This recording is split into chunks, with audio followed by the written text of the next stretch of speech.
What's up, guys, and welcome to the new studio space. Yes, it is in my basement, but that's okay. We're working on it, and it's going to be a cool place to hopefully make some content that you guys really like. So for any of you that have ever seen a video on my channel, possibly even liked one or subscribed, I appreciate you. Thanks. I know this channel's kind of been off and on for a few years, and I'm really excited to have a space to make content, to actually be able to film on a regular basis and, I don't know, try to make something cool for you guys. So before we go any further with the update on my GX470, my 03, I want to give a special thank you. They did not pay me to say this, but to my friends at Hypertech. They sent me the new React throttle optimizer for the GX, literally just to try it, see if I like it. So thanks for doing that. I really appreciate it. They did not technically sponsor this video, but special shout out to those guys, because who am I to get stuff like this? That was cool. So John, Hypertech, thank you. I appreciate you guys. Very excited to try this out on the GX, and we will talk about it in this video because this thing is really easy to install. So hopefully by the time this video is done and edited, I'll have it in and be able to tell you what I think. Now, onto the GX. So for any of you that might have seen it before, I have a 2003 Lexus GX 470. And I picked it up from a dealership in Atlanta, Avalon Auto. Adam Roth, the owner, was great to work with, very easygoing. Made the purchase process super simple, so shout out to Adam. Adam is also a GX guy. He knows these things. He builds these rigs on a regular basis. I believe he and his wife both have overland style build Lexuses of their own, I think. Don't quote me on that, but if you check out Avalon Auto in Alpharetta, Georgia, you'll find Adam's info and all that stuff. Again, he didn't, sponsor this video or pay me to say any of this. It was just a good experience, and clean GX 470s are getting really hard to find these days. They stopped production in 2009, so they still make Lexus still makes the 460. However, the 470, which is sought after for a bunch of different reasons, is getting a little tricky to find the clean ones, as it happens with vehicles that are discontinued. Anyway, so I picked it up in mid-October of 2022 and daily drove it with the intent of course, modifying it, getting into more of an off-road. I would say overland because that's like the cool thing to do now, but I'll be honest, I haven't really gone camping in like 15 years, so I don't want to say it's an overlanding build yet. It's going to be great for carrying my camera equipment and going to off-road photo shoots and doing media for the company that I work for, Top Tier Suspensions. But for now, we'll just say it's more of an off-road style Lexus. Maybe if I find myself enjoying the overlanding experience, then we'll call it an overlanding build. But for now, it's my personal GX 470.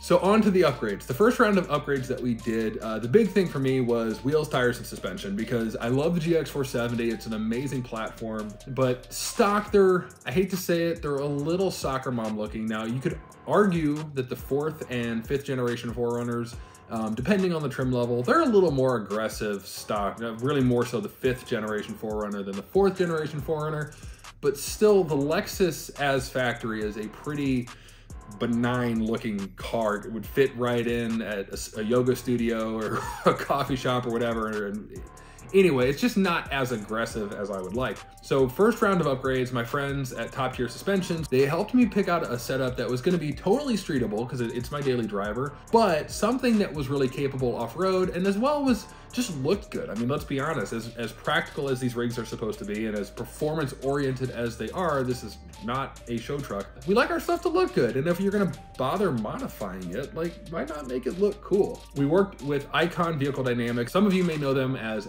Icon Suspension, but the technical name is Icon Vehicle Dynamics. Top Tier Suspensions, who I work for, is a dealer for them. So, of course, shameless plug for them, but they linked us up and got us a stage 6, technically stage 6.5 Icon suspension system for the GX.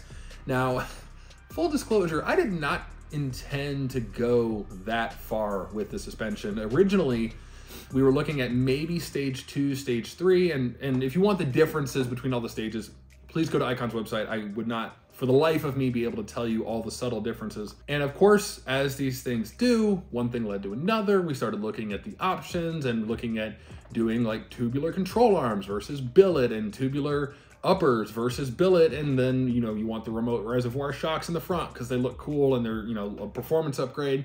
Well, then you do it in the rear as well, because why not? And then you're doing, billet lower control arms. So, well, while you're in there, let's do the billet uppers. So it snowballed into a stage 6.5 Icon kit, which again, somewhere between the stage 6 and the stage 7, and Top Tier Suspensions could tell you the exact differences. I'm not the guy to discuss it, but having driven it for a few weeks and done a little bit of off-roading, very light off-roading in Colorado, very, very happy with the setup. For any of you that are considering Icon, again, I only have a few weeks on this setup, and no system is perfect, but for all the options for the GX, and there's plenty, I was really and have been really happy with the Icon setup. Now I will report back in hopefully a couple years when I can give you some real long-term feedback, but for now, it very much rides and drives like stock. I had no issues off-road. The only issue that we've had so far was a bolt backing out on the lower control arm, which was user error. We did not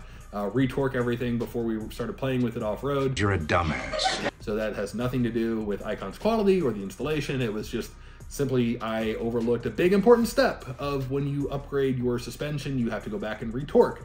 And I got so trigger happy going off-road in Colorado, we may or may not have forgotten to do that. So that was the first part of the first round of upgrades, was the stage 6.5 Icon setup. And then my friend Chuck at Axe Wheels, huge shout out to Chuck, great guy, been a longtime friend in the industry. He wanted me to try their Chaos. It's a new off-road wheel from Axe Wheels. I'll show you their website right here. We'll link it down below. He sent me a set of their Axe Wheels Chaos in gold. Despite what some people will say, they're not yellow. I did not ask and did not receive yellow wheels. They are gold, and they look amazing against the nautical blue GX, in my opinion. I've gotten a lot of great feedback on them.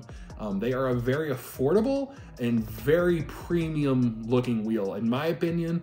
And yes, it is a bro lock, a faux lock, a fake bead lock, whatever you want to call it, but it looks absolutely incredible. And I've done a little bit of hammering on it and no issues. So very excited to run those wheels and very flattered that Axe Wheels considered me worthy of getting to try and test their one of their newest off-road wheels. Again, that's the Axe Wheels Chaos, and we'll link their website down below. To complement the stage 6.5 Icon setup and the Axe Wheels, we went with a 33-inch Nitto Ridge Grappler, again sourced from Top Tier Suspensions. Ordered it I think on a Monday and had it in hand by Tuesday afternoon. Super quick. Great wheel and tire, plenty of tread life from what I've been told. Has done great in almost every terrain, and we've had it in the gravel, the mud a little bit, even though mud is awful to clean and I probably will avoid it going forward. It has performed flawlessly. I have very little road noise. Now, again, this is a Lexus, so the sound deadening is probably a little more aggressive than on other platforms. If you want to be fancy, hold your pinky up like this. But no issues whatsoever with road noise. It has great street manners, and so no complaints on the tires. Last but not least, again, I've already mentioned the React Throttle Optimizer, so that will be included in this first round of upgrades. And next, we are going to be looking at redoing some audio pieces, which will be a very short video. All right, guys, so quick update. The GX is behind me. There's my buddy Jackson's second gen. It makes the GX look very small. Anyway, quick update on the React Throttle Optimizer. So I've been driving around with it for about a week now, 5 days. I love it. Now, obviously, they sent me the product. They're friends of mine. I want to like the product, so bear that in mind. However, on economy mode, and I have been driving conservatively, but on economy mode, the dash indicated mile per gallon is up conservatively 1.5 to 2 miles per gallon. How that compares to products like the Pedal Commander? Yeah, Pedal Commander. I don't know. I don't have any experience with it. I do know that on economy, it is improving the fuel mileage, both indicated and what I'm observing at the pump. That said, it's been on for a week, so bear that in mind. On performance, or street, I'm sorry, it is far more responsive. For any of you that don't know about these, the V8 is great. It's reliable, not super peppy. So the throttle optimizer has been great on the street and a driving experience. As far as the miles per gallon, which is really what I was curious about with this thing, it's been great so far. And if anybody has questions about the Hypertech React Throttle Optimizer, feel free to comment or shoot me a DM. We're gonna replace the stock speakers. Of course, we have the Mark Levinson sound system with nav, which is of course always an interesting thing to mess with. If you read the GX forums or the Facebook groups, the Mark Levinson nav equipped GXs they're just a little special when it comes to replacing and upgrading audio. So that will be a challenge unto itself. But luckily, so many people have done it before me that there's a pretty clear roadmap in how to upgrade that particular system. And then comes the armor. So we are going to be doing a Victory 4x4 bumper with full headlight hoops. We are going to be doing their rock sliders, and then we're going to be doing their skid plate system. So there might be other pieces, but like I said, right now it's not really an overlanding build, so the need for a roof rack is kind of minimal. We're not planning on doing a rooftop tent at any point, but that said, there's of course other applications for the roof rack. So everything's going to come from Victory 4x4. Daryl over there has been great in answering questions, and I like their products. I've always liked their products. So hopefully here soon you're going to see kind of round 2 of the GX upgrades. And of course, everything will be done through our good friends at Top Tier Suspensions. Big shout out to them for all the help so far. I have bugged them endlessly with suspension, wheel, and tire and armor questions, and just getting this GX where I want it. And thank you to anyone who's been following along. I'm really excited to keep bringing you more content on this. I appreciate anyone who's interested in this. I'm learning as I go. I've had a 4Runner in the past. I've never ventured into the GX platform, which of course is the sister platform to the 4Runner, but it's very exciting. I love it a lot. It's been a great vehicle, and thanks for watching.